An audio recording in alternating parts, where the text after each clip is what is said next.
পানি পান করে তৃপ্ত হয়ে যায় হালাল।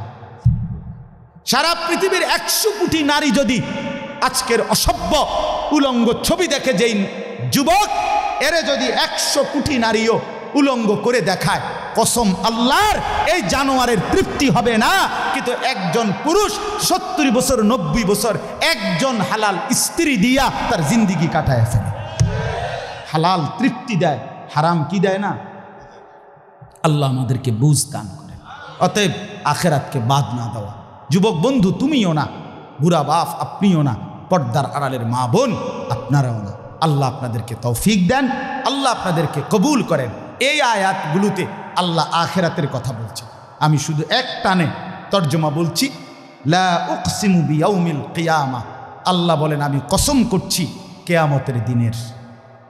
ওয়ালা উকসিমু বিন নাফসিল লাওয়ামা, সাথে সাথে আমি আল্লাহ কসম করছি ওই অন্তরের, যেই অন্তর মানুষকে গুনাহের কারণে তিরস্কার করে, নেক কাজে উৎসাহিত করে। সুবহানাল্লাহ।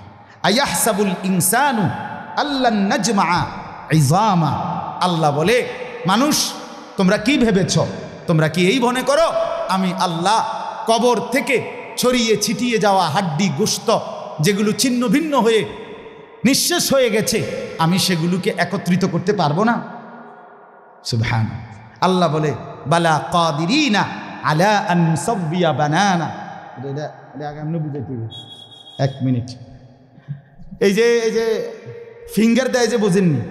ফিঙ্গার নেয় না এমনি, ফিঙ্গার এই এতটুকু জায়গার মধ্যে 800 কোটি মানুষ যদি ফিঙ্গার দেয়, এই জায়গা একরকম একই সাইজের এই বৃদ্ধাঙ্গুলির এটা, কিন্তু 800 কোটি ফিঙ্গার ভিন্ন ভিন্ন। আচ্ছা এই এদুর জায়গার ভিতরে 800 কোটি ডিজাইন কেমনে করলো? বোঝেন না কথাটা? জায়গাতেই করবে। এটার ভিতরে আপনি কয়টা আঁক দিয়ে কয়টা আলগা আলগা করতে পারবেন? করেন না আপনার, 30টা নাহলে 300টা।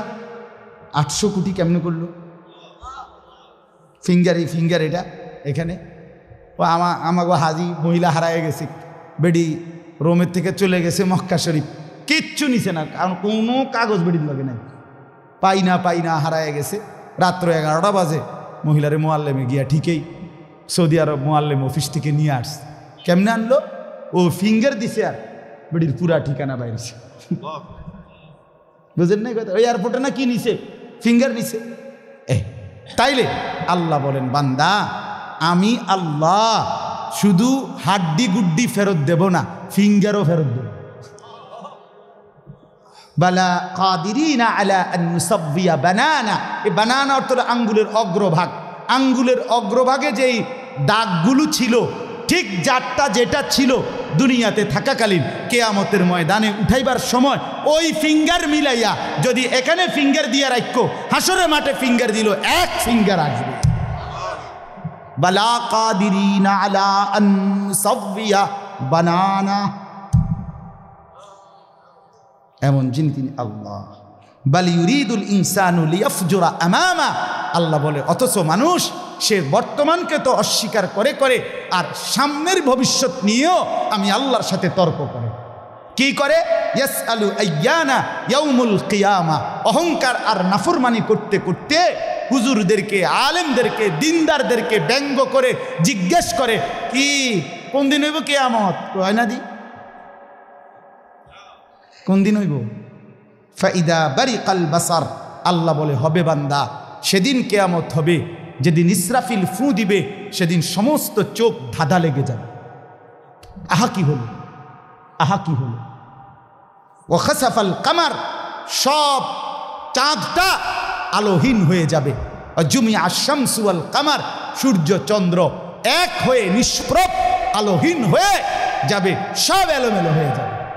আরে ওই যে একদিন শনিবার যে সকালবেলা ভূমিকম্প হয়েছিল কয়দিন আগে, মনে আসেনি আপনাকে? 9:30টার দিকে আমি চাঁদপুর ছিলাম মাহফিলের কারণে। কুমিল্লা ক্যান্টনমেন্ট তো আমার বাসা, তো ওইখানে এক ব্যবসায়ী ক্যান্টনমেন্টের গুমতি টাওয়ার, বড় টাওয়ার, ব্যবসায়ী আমারে ফোন দিচ্ছে, হুজুর হুজুর হুজুর হুজুর দোয়া করেন দোয়া করেন। আমি কী হয়েছে? আমরা সব ব্যবসায়ী বাইরে গেছি। কি হয়েছে ভাই? কয় এখানে আমরা আপনার ভূমিকম্প হয়েছে, সব বাইরে হয়ে গেছে। আমি বললাম না ভাই, দোয়া করে আমার কোনো লাভ নাই, কারণ আমার এনো লড়ে। কে কারে দোয়া করে? আমার এনে তো কি হইতেছে, লড়ছে তো, আমি আপনার কি দোয়া করতাম? আমি তো দৌড়ের উপরে আছি, ঠিক কি না বলেন না কেন? হ্যাঁ, আল্লাহ বলেন কিয়ামতের ইসরাফিলের ফু দিলে জমিনের ভূমিকম্প এমন